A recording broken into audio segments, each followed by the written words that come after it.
Tudo bem com vocês? E hoje eu vou ensinar vocês a como separar o áudio do seu vídeo. Igual na videoaula passada, eu ensinei como gravar o áudio. Você gravou o vídeo, mas o áudio não saiu. Então o que você faz? Eu falei para apertar aqui em record na parte antes de começar o áudio. Então, mas tem gente que gravou errado. Não faça de novo, não exclui, faça só assim, ó. Deixa eu pegar aqui, ó. Deixa eu ver aqui. Vídeos. Olha isso aqui.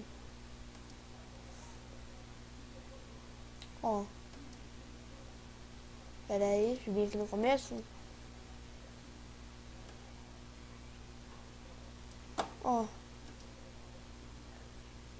Aqui é o vídeo que eu gravei. Daí eu ensinei como colocar o áudio. Desse vir aqui, ó. Clica aqui no áudio. E aperta U. Pronto. Viu? Você separou. Serve nas músicas também. E acho, rapidinho. Como tá ainda pouquinho aqui, eu vou ensinar também. Deixa eu aumentar um pouquinho aqui no som.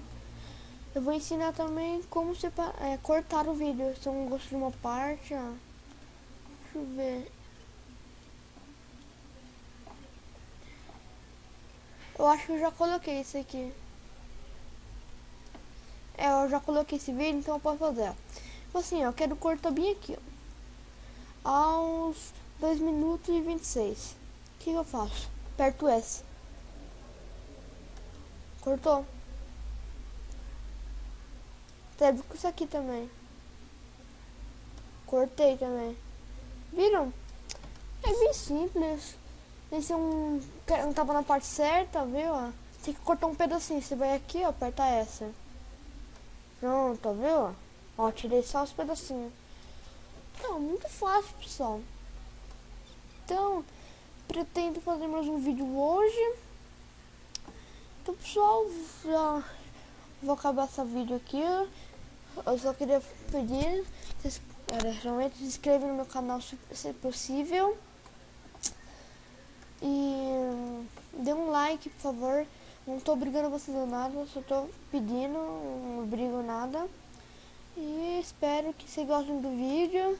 Falem se vocês gostarem aqui do rodapé aqui que aparece, com o nome que eu vou aparecer agora. E do começo da minha intro. Então, pessoal, falou. Até o próximo vídeo. Falou.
E